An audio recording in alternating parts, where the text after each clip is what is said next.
Good morning to all of you. I am Mohammad Jamil Akhtar and you are watching Akhtar academy. आज हमारा engineering mechanics का third lecture है। तो आज हम बात करते हैं composition and resolution of forces. ठीक है, तो इसमें हम पहला जो टॉपिक पढ़ेंगे दैट इज पॉइंट और पार्टिकल। ठीक है, तो पॉइंट का मतलब या पार्टिकल का मतलब ये होता है कि पॉइंट का मतलब नो शेप, और बोल सकते हैं no shape and size and having no mass and no mass. मतलब एक पॉइंट का मतलब जिसका कोई शेप एंड साइज और जिसका कोई मास नहीं होता है। ठीक है, अभी तक हमने यही पढ़ा है, लेकिन आपको याद रखना है पॉइंट का मतलब एक पोजीशन। ठीक है, पोजीशन इसलिए क्योंकि हम इंजीनियरिंग मैकेनिक्स में हर जगह यूज़ करेंगे, कहीं पॉइंट या पार्टिकल्स। तो पार्टिकल्स का मतलब क्या है, शेप एंड साइज नहीं, हम मतलब शेप एंड साइज पार्टिकल का नहीं होगा, और generally having some masses, may be some masses और मे नॉट बी। तो ठीक है, तो पार्टिकल जैसे हम एक एग्जांपल ले रहे हैं, जैसे कि अगर किसी को मुझे शूट करना है तो वो लार्ज डिस्टेंस पे है, तो उसको मेरे लिए वो क्या हो गया, वो पार्टिकल हो गया। ठीक है, जैसे हम ये अर्थ है, तो अर्थ अगर सेलेस्टियल बॉडी में देखा जाए तो अर्थ को हम एक पार्टिकल के रूप में कंसिडर करके स्टडी करते हैं। तो स्टडी पर्पस के लिए जैसे लार्जर डिस्टेंस होता है, कोई ऑब्जेक्ट मेरे से बहुत दूर पे है, तो जब हम देखते हैं तो क्या छोटा सा दिखता है, तो हम उसको एज अगर लार्जर डिस्टेंस पे है तो उसको हम पार्टिकल या पॉइंट कंसीडर कर सकते हैं। तो यहाँ पे मैकेनिक्स में भी कुछ ऐसे ही आपको देखने को मिलेगा। ठीक है, तो दूसरा जो है सेकेंड जो हम बात करेंगे रिजिड बॉडी। रिजिड बॉडी, आपको पता है कि हमने बोला था जो मैकेनिक्स है वो किसके अंदर आता है, मैकेनिक्स ऑफ रिजिड बॉडी। तो हम बात करेंगे रिजिड बॉडी का। तो इसका डेफिनेशन जो है, अ body is said to be a rigid body if the relative position of particle do not change when force is applied। मतलब मैंने क्या बोला कि किसी हम बॉडी को रिजिड बॉडी तब बोलेंगे जब उस पे जो relative position of particles do not change when force is applied. मतलब सपोज हमारे पास एक बॉडी है, इस पे हमने एफ फोर्स लगाया इस डायरेक्शन में। ठीक है, तो इसके कोई पार्टिकल्स हमने मान लिया, let us say A is a particle and another particle is B, और इनके बीच का जो डिस्टेंस अभी जो है that is A B. Before application of force the distance between A and B is A B. तो जैसे ही हम फोर्स अप्लाई करेंगे तो सपोज कि ये बॉडी यहाँ से यहाँ कहीं डिस्प्लेस हो गया या मूव हो गया, और इसके जो पार्टिकल्स थे वो अब पोजीशन हो गया, पार्टिकल का जो पोजीशन हो गया, अब मान लिया A dash and B dash. After application of force, हम फोर्स यहाँ ना दिखा के यहाँ दिखा सकते हैं। तो हमारे पास ये बॉडी है बिफोर एप्लीकेशन ऑफ फोर्स। जैसे हमने फोर्स अप्लाई किया तो जो पार्टिकल की पोजीशन है A B, A and B, अब ये बन गया A dash and B dash. तो if A B is equal to A dash B dash होता है, तो ऐसे ये कंडीशन को सेटिस्फाई करता है, तो ऐसे बॉडी को हम बोलते हैं रिजिड बॉडी। मतलब a body is said to be a rigid body if the relative position, मतलब ए एंड बी के बीच का जो डिस्टेंस है वो चेंज नहीं हुआ आफ्टर एप्लीकेशन ऑफ फोर्स, तो उसको हमने बोला rigid body.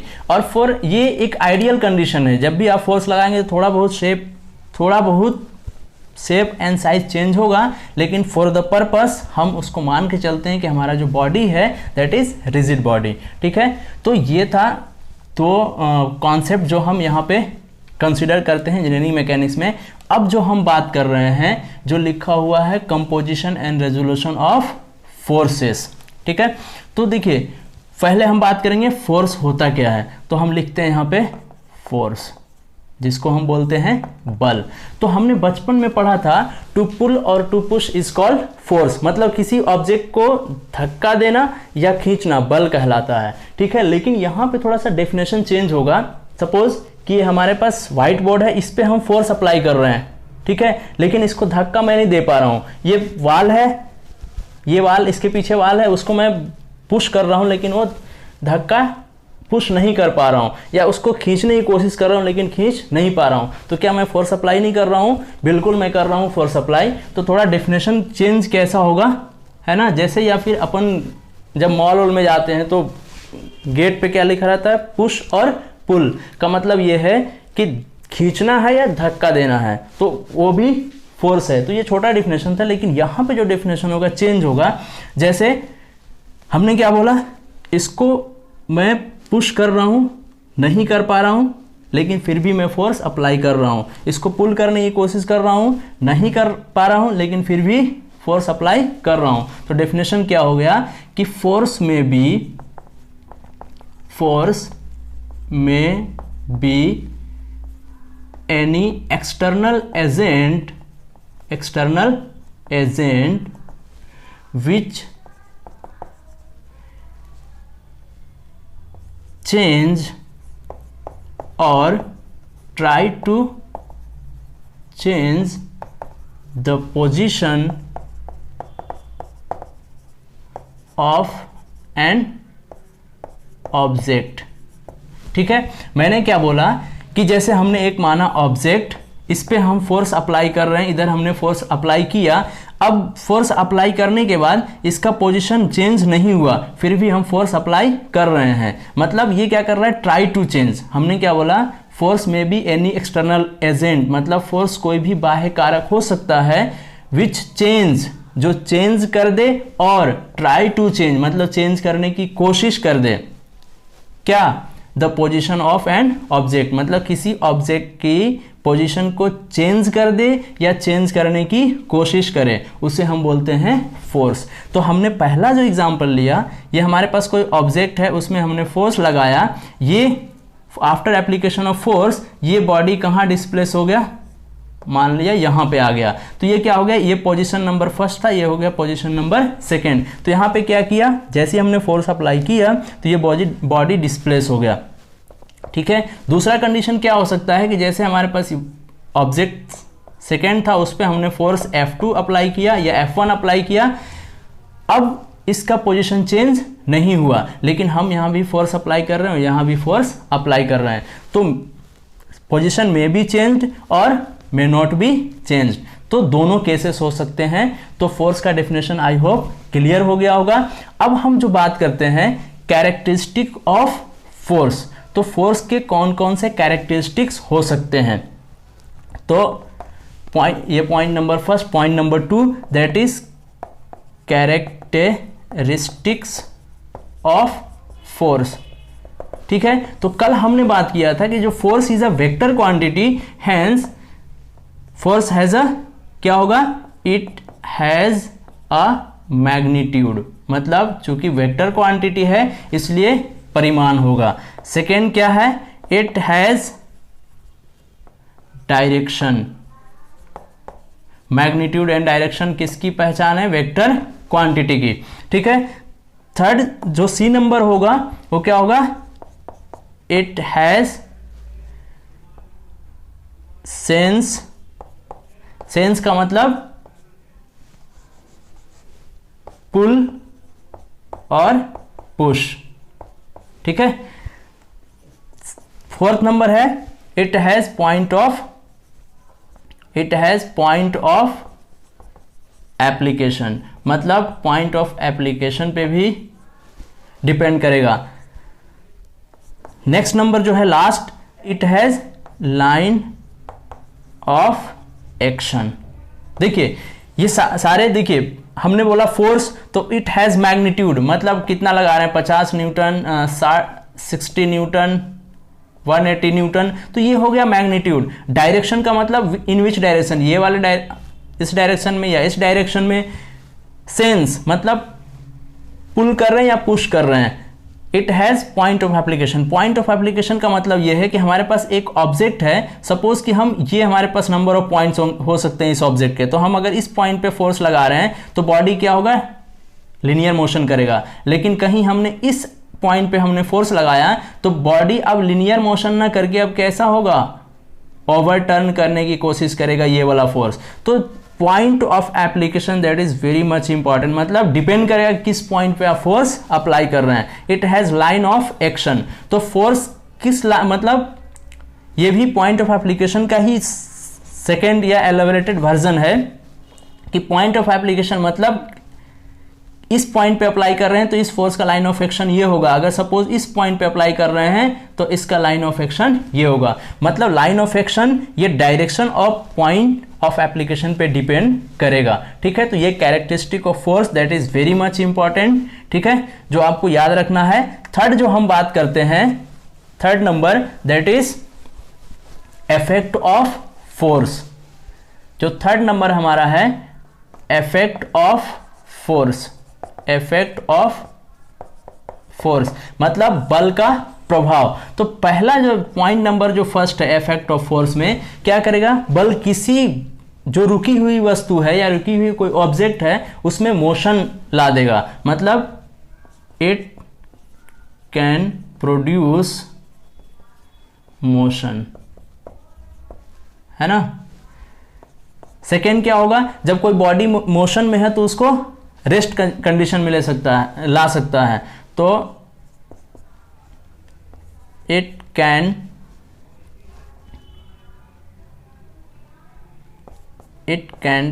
Take a body in a rest. ठीक है, मतलब बॉडी को रेस्ट पोजीशन में ला सकता है। थर्ड क्या हो सकता है, इट प्रोड्यूस है, जब किसी बॉडी पे हम फोर्स लगाएंगे तो क्या होगा, इट प्रोड्यूसेस स्ट्रेन और स्ट्रेस इन अ बॉडी।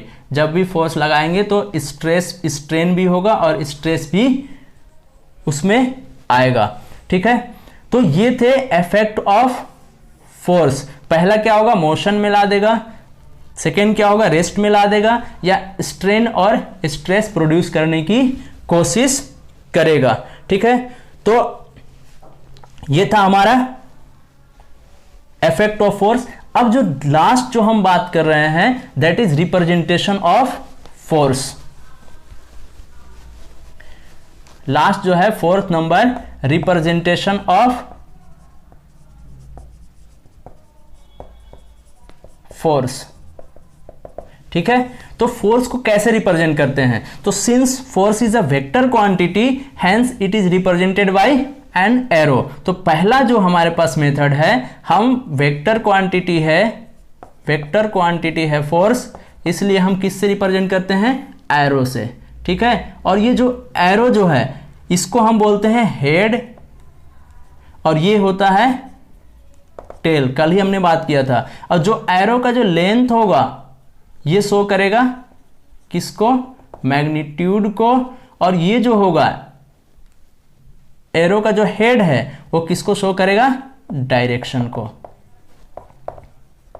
ठीक है, अब जैसे हम बात कर रहे हैं वेक्टर क्वांटिटी, जैसे हमने बोला कल एग्जांपल लिया था F इज इक्वल टू, मैंने मान लिया 5 न्यूटन।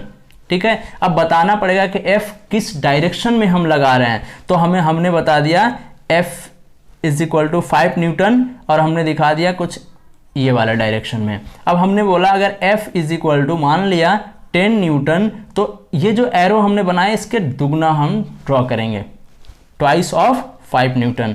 और F इज इक्वल टू अगर हमने मान लिया 15 न्यूटन, तो 15 न्यूटन का मतलब, या मान लिया हमने -5 न्यूटन, तो इसी ये 5 न्यूटन था, इसके जस्ट ऑपोजिट अगर हमने उस साइड प्लस तो इस साइड हम लेंगे माइनस। ठीक है, तो ये था हमारा वेक्टर रिप्रेजेंटेशन। पहला जो है representation of force that is vector representation. Since force is a vector quantity hence it is represented by an arrow. तो ये मैग्नीट्यूड और दूसरा हो गया डायरेक्शन। अब हम सेकेंड जो बात कर रहे हैं इसमें पॉइंट नंबर 2 जो है दैट इज गॉस नोटेशन। तो बोज नोटेशन में क्या करते हैं कि हमारे पास एक फोर्स है, सपोज हमारे पास फोर्स जो है हमारे पास F1 इज इक्वल टू मान लिया 500 न्यूटन है, तो उसको हम क्या दिखाते हैं, ये फोर्स वेक्टर क्वांटिटी, तो हमने इसको ऐसा कुछ दिखा दिया। और अब ये जो लाइन है या जो एरो है किसी ना किसी स्पेस में लाई होगा, जैसे ये हमारे पास क्या है 3D स्पेस है, तो हमने उसको दिखाने के लिए मान लिया एक स्पेस ए, एक स्पेस सेकेंड स्पेस बी, तो मतलब F1 कहीं ना कहीं लाई कर रहा होगा, तो उसके लिए जिस स्पेस में लाई कर रहा होगा हमने डिफाइन कर दिया it is A and B, और F1 दिखा दिया हमने F1 is equal to 500 Newton. तो ये तरीका है कि एरो आप ड्रॉ कर लिए।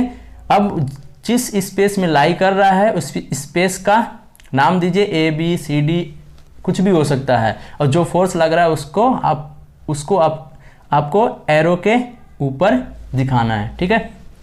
या ऐसा दिखा सकते हैं, दूसरा फोर्स हो गया, मान लिया हमारे पास सी एंड डी है, F2 is equal to 200 Newton. तो ये है बोज नोटेशन। तो हम फोर्स को दो तरह से दिखा सकते हैं, एक vector representation and second is Bhoj notation. तो ये था कुछ फोर्स के बारे में जो इंपॉर्टेंट है एग्जामिनेशन पॉइंट ऑफ व्यू से। जो नेक्स्ट हमारा जो टॉपिक है that is system of forces.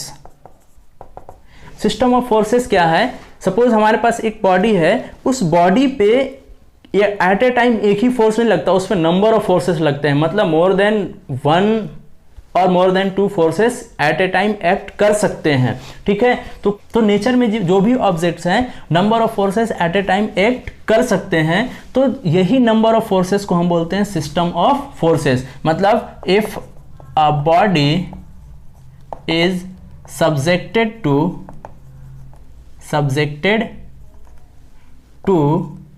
a number of forces or more than two forces, a number का मतलब ये प्लूरल है, a number of forces, then it is said to be system of forces। मतलब a number of forces हो सकता है, a group of forces हो सकता है, और उसको हम सिस्टम ऑफ फोर्सेस बोलते हैं, ठीक है। तो जनरली हम देखते हैं कोई भी ऑब्जेक्ट है तो उस पर एक से ज़्यादा फोर्सेस लग सकता है, तो उसी को हम बोलते हैं सिस्टम ऑफ फोर्सेस। अब जैसे जो सिस्टम ऑफ फोर्सेस है उनकी कुछ ना कुछ अपनी फैमिली है। फैमिली कैसी है, अब सिस्टम ऑफ फोर्सेस हो सकता है, पहला कॉन्कुरेंट हो सकता है, इनकी फैमिली क्या हो सकती है, कॉन्कुरेंट मतलब किसी एक पॉइंट पे आएंगे। और क्या हो गया, हम बोल सकते हैं कोलिनियर। देखिए को का मतलब होता है सेम और लाइन का मतलब लाइन, तो कोलिनियर मतलब ऐसे नंबर ऑफ फोर्सेस जो किसी एक पर्टिकुलर लाइन पे आ रहे होंगे, इनका डायरेक्शन कुछ भी हो सकता है, हम ठीक है इनके डायरेक्शन को रिस्ट्रिक्ट नहीं कर रहे हैं। तो पहला concurrent, second collinear and third is coplanar. ये फैमिली है कोप्लेनर का मतलब हमारे पास एक प्लेन है, इस प्लेन पे नंबर ऑफ फोर्सेस आ सकते हैं, ठीक है, डायरेक्शन कुछ भी हो सकता है। थर्ड क्या हो सकता है, लास्ट क्या हो सकता है, पैरेलल, ठीक है। तो पैरेलल का मतलब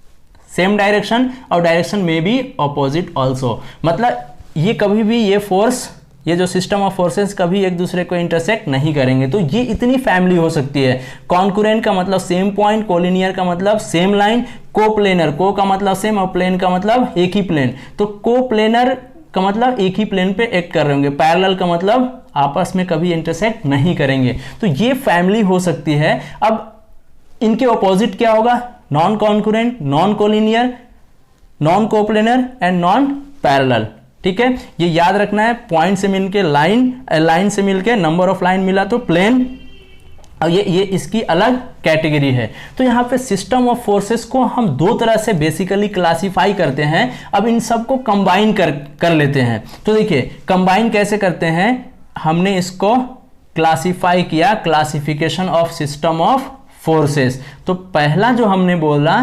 कोप्लेनर मतलब समतलीय, ये इसका हिंदी हुआ संगामी, समरेखीय या संरेखीय, समतलीय और ये पैरेलल फोर्सेस। ठीक है, तो कोप्लेनर और सेकेंड हम बोल रहे हैं नॉन कोप्लेनर। क्या हो गया? Coplanar and non coplanar. तो कोप्लेनर के भी 4 क्लासिफिकेशन, सब क्लासिफिकेशन है। पहला जो हम बोलते हैं कोप्लेनर में क्या हो सकता है? कॉन्करेंट हो सकता है, मतलब एक ही प्लेन पे और एक ही पॉइंट पे आ सकते हैं। दूसरा क्या हो सकता है? कोलिनियर हो सकता है। तीसरा क्या हो सकता है? पैरेलल हो सकता है और नॉन कॉन्करेंट हो सकता है। ठीक है, या नॉन कॉलिनियर हो सकता है। तो बेसिकली आप number of system of forces बना सकते हैं, लेकिन जो ब्रॉड क्लासिफिकेशन ये 4 है। पहला कोप्लेनर कॉन्करेंट, दूसरा कोप्लेनर कोलिनियर, तीसरा coplanar parallel and coplanar non concurrent या नॉन पैरेलल भी बोल सकते हैं। अब जैसे नॉन कोप्लेनर में क्या हो गया? तो नॉन कोप्लेनर में जो पहली जो फैमिली है दैट इज कॉन्करेंट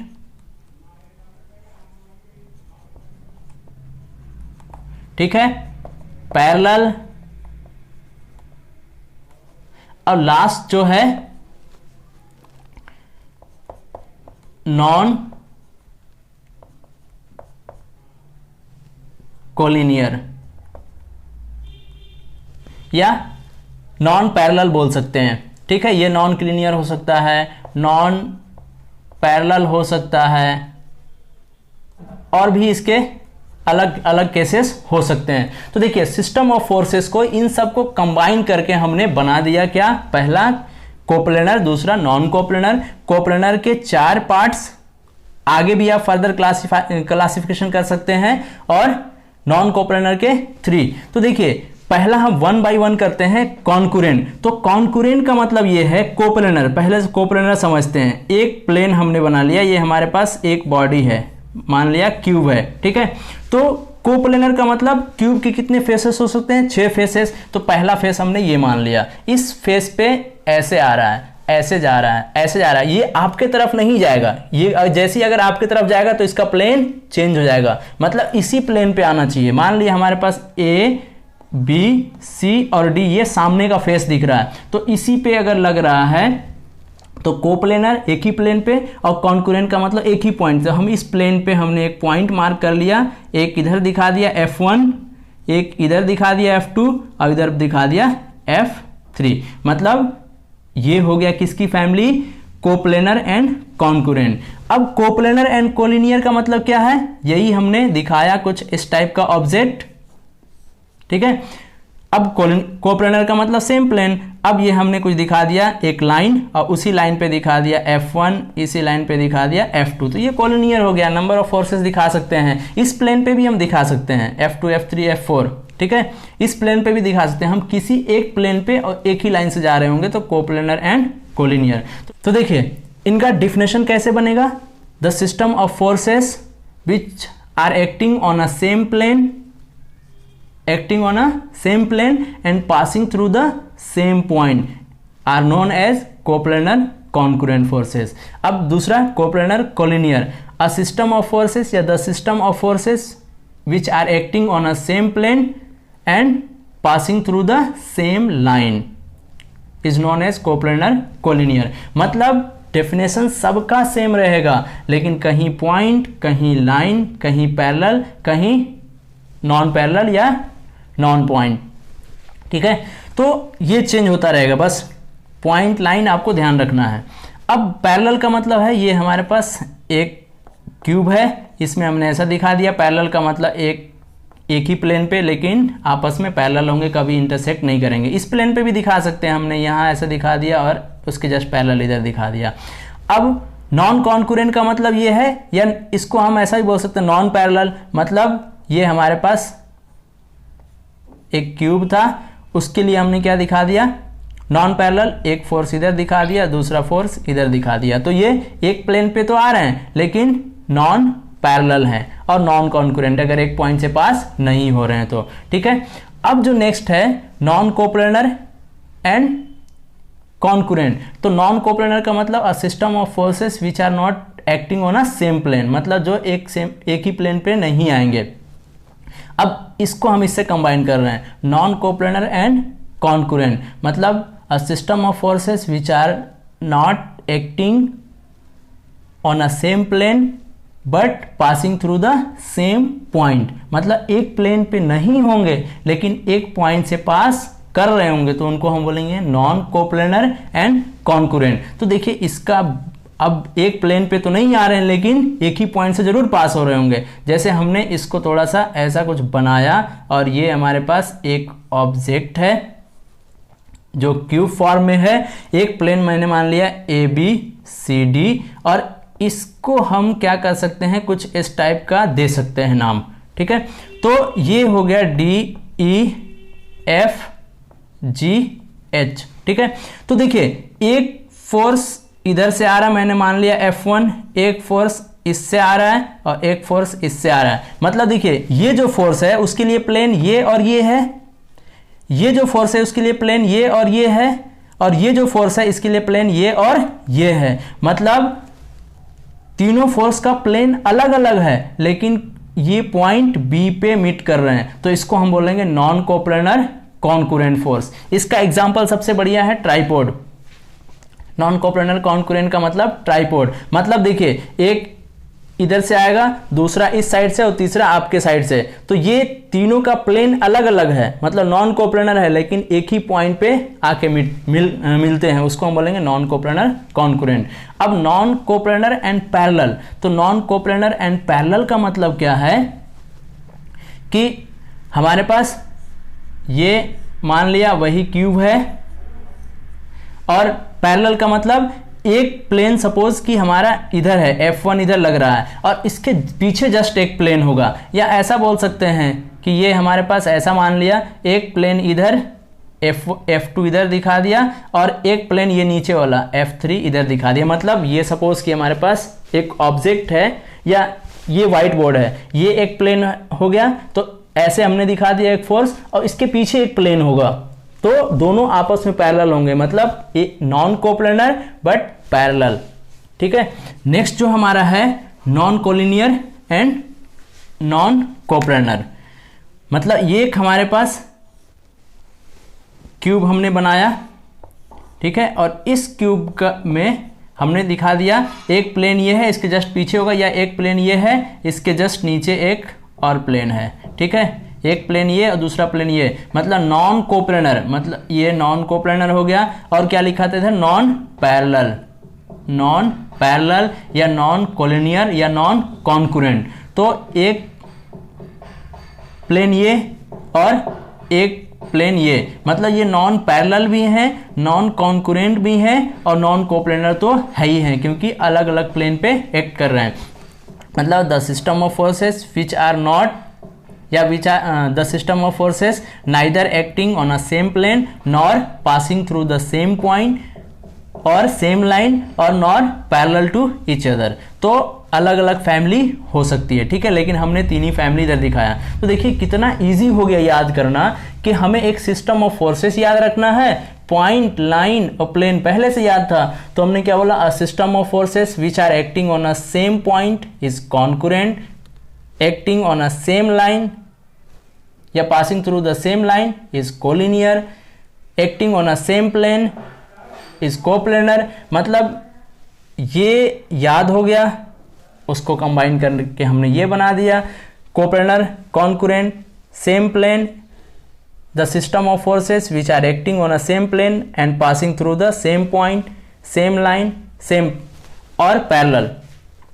तो बस आपको बीच का पॉइंट, लाइन और पैरेलल याद रखना है और प्लेन ये याद रखना है। मतलब डेफिनेशन एक ही है, बीच का सिर्फ एक एक वर्ड चेंज करना है और पूरा का पूरा आपका सिस्टम ऑफ फोर्सेस कंप्लीट हो जाएगा, ठीक है। तो आई होप कि आपको ये वीडियो पसंद आया होगा। अगर पसंद आता है तो लाइक करें, शेयर करें, सब्सक्राइब करें। Thank you very much for staying with me.